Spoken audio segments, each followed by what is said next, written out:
പറ, നീ വന്നിട്ടില്ലുണ്ട്. ഇത് സിമ്പിളാണ്. അയ്യ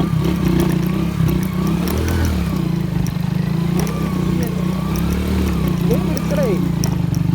ഇതൊക്കെ നമ്മൾ കയറ്റി കയറാൻ നമുക്ക് താല്പര്യം, എന്താ പറയുക, അല്ല അറിയാം എന്താ സംഭവം എന്ന് അറിയുന്ന കാരണം അത്ര വലിയ ബുദ്ധിമുട്ടില്ല. പിന്നെ നമ്മുടെ കയ്യിലുള്ള മുതൽ സ്പ്ലെൻഡറാണല്ലോ,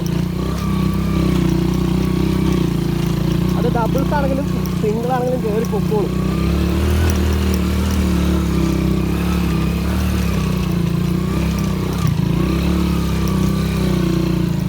അത് സംഭവം സ്ട്രോങ് ആയിട്ട് കയറി.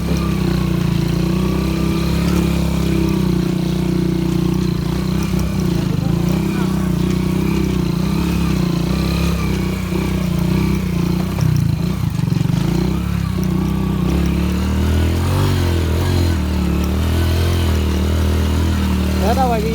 ഇവിടുന്ന് ലെഫ്റ്റ് ഇല്ല, റൈറ്റാണല്ലോ വണ്ടി പോകുന്നത്. ലെഫ്റ്റ് വന്ന റൈറ്റ് പോവാം.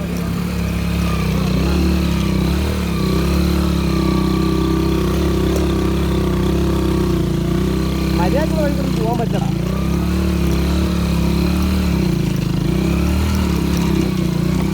ആണോ? പിന്നെ ഇത്രയും ദൂരം വന്നു കഴിഞ്ഞാൽ പിന്നെ ഈ ഒരു ബാക്ക്ഗ്രൗണ്ടിൽ കൂടെ നല്ലൊരു വൈബ് ഉണ്ടാവുള്ളൂ. വന്ന റൂട്ടാണ് കാഴ്ച. അത്യാവശ്യം നല്ലൊരു ഓഫാക്കട്ടെ. ഫ്രണ്ട് ഹൈറ്റും ചെയ്തിട്ടുണ്ട്. നല്ല ബുദ്ധിമുട്ടുണ്ട്. പെട്ടിയും കാര്യങ്ങളും മച്ചാനെയും കയറ്റിയിട്ടാണ് വന്നത്. ആ ഒരു തലക്കിന്ന് കയറി വരണമെങ്കിൽ ഇത്തിരി പാടാണ്. പക്ഷേ ഞങ്ങളിത് ഒരിക്കൽ വന്നതിന് ഞങ്ങൾക്ക് കറക്റ്റ് അറിയാം ഇത് എത്രത്തോളം എത്തുന്നതെല്ലാം കറക്റ്റ് അറിയണ കാരണം ഞങ്ങൾ കറക്റ്റ് ധൈര്യത്തോടെ കയറി വന്നതാണ്. ഇതാണ് മച്ചാനെ കയറി വേണ്ടി. അപ്പോൾ ഇതിൻ്റെ സ്റ്റോറിയും കാര്യങ്ങളൊക്കെ ഞാൻ ഇട്ടിട്ടുണ്ടായിരുന്നു. അപ്പോൾ കാണാം അടുത്ത വീഡിയോയിൽ.